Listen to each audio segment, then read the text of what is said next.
అందరూ నమస్తే అండి. నేను మీ మహేష్ మ్యాగ్నస్ మాట్లాడుతున్నా. మనం ఎంతకాలంగానో ఎదురు చూస్తున్న ఒక అప్డేట్ మీ ముందుకు తీసుకొస్తున్నాను. అదే ఐటీఎల్జీ వెరిఫికేషన్. ఐటీఎల్జీ వెరిఫికేషన్ ఎప్పుడు అవుతుంది? అది చాలా త్వరలో అవుతుందండి. ఆ పని మీద ఉన్నారు కంపెనీ వాళ్ళు. దట్టు ఇంకోటి ఏంటంటే వెరిఫికేషన్ ఎలా వస్తుంది, ఎవరికి ముందు వస్తుంది అని ఉంటుంది. అందరికీ ఉంటుంది. అది వేరుగా ఎవరికి వస్తుందంటే ఎవరైతే యాక్టివ్గా ఉంటారో అన్ని సైకిల్స్, ఒకటి మిస్ అయితే పర్లేదు, 6 సైకిల్స్ లో ఎక్కువ యాక్టివ్గా ఉన్న వాళ్ళకి వస్తుందండి. ఎక్కువగా బర్నింగ్ లేని వాళ్ళకి ఉంటుందండి. ఉంటుంది. బర్నింగ్ ఎవరికి అయిద్దండి? 2 రోజులు యాక్టివ్గా లేకపోతే ఇన్యాక్టివ్గా ఉంటే ఒక సైకిల్ బర్న్ అయింది. మన తెలుగు కమ్యూనిటీలో చాలా మంది యాక్టివ్గానే ఉన్నారు, ఇబ్బంది లేదు. ఓకేనా? అది రేపు March first week or second week లోపలనే ఐటీఎల్జీ వెరిఫికేషన్ ఉంటుంది. అది దేని ద్వారా వెరిఫికేషన్ అవుతుందంటే నేను ప్రతి వీడియోలో చెప్తున్నాను, ఎంఐ సెషన్స్ లో కూడా చెప్తున్నాను. హెచ్ఏఎస్ ద్వారా అవుతుంది. హెచ్ఏఎస్ ఎలా వస్తుందంటే మన యాక్టివిటీని బట్టి ఎకోసిస్టమ్ ఎంగేజ్మెంట్ అంటే ఏంటంటే మనం డైలీ అన్ని సైకిల్స్ మైనింగ్ చేయడం, సెక్యూరిటీ గ్రూప్ మైనింగ్ లో మైనింగ్ చేయడం, ఓకేనా, మన టీం మెంబర్స్ తో మైనింగ్ చేయించడం, గేమ్స్ ఆడటం చేస్తే మనకి హెచ్ఏఎస్ అనేది పెరుగుతుంది. చాలా మందికి ఒక డౌట్ ఉంటుంది.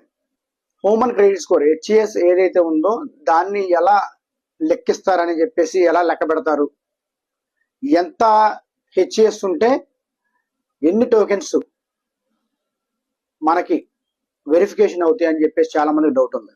ఇది గ్రాఫ్ న్యూరల్ నెట్వర్క్ ఏఐ ద్వారా లెక్కించబడుతుంది, మెజర్ చేస్తారనమాట. ఓకేనా? ఇది ఆటోమేషన్ ద్వారా అవుతుంది అనమాట.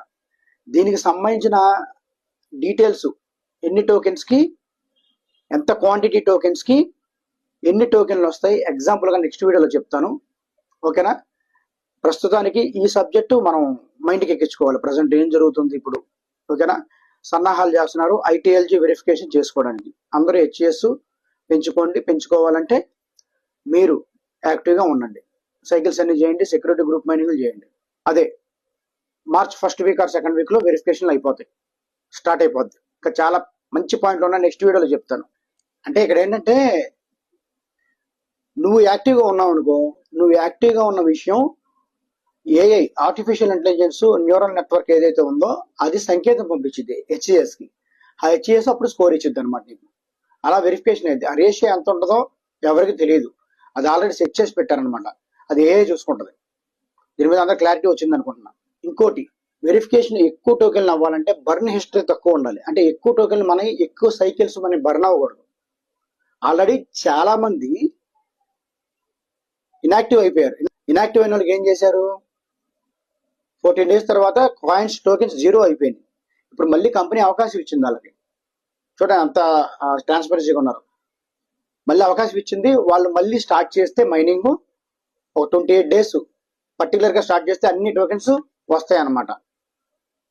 2 రోజులు మళ్ళీ యాక్టివ్గా ఉన్నారనుకోండి, ఒక సైకిల్ రికవర్ అవుద్ది అనమాట. అలాగే 4 రోజులు యాక్టివ్గా ఉన్నారనుకో ఒక 5-6 సైకిల్ రికవర్ అవుతాయి. అలాగే 28 days యాక్టివ్గా ఉంటే మన టోకెన్స్ ఇంతకుముందు ఏదైతే మైనింగ్ చేసామో అవన్నీ రికవర్ అవుతాయి అనమాట. ఇది మీ టీం మెంబర్స్ అందరికీ షేర్ చేయండి, ఈ వీడియో వాళ్ళకి తెలిసిద్ది. వెరిఫికేషన్ అనేది ఒక్క రోజులో పూర్తయ్యేది కాదండి, అది విడతల వారీగా, రౌండ్ల వారీగా ఉంటుంది అనమాట. ఓకేనా? ఈ రోజు మీరు చేసే మైనింగ్ రేపటి మీ భవిష్యత్తు నిర్ణయిస్తుంది. సో మీరు మైనింగ్ టైం టు టైం చేయాలా లేదా అనేది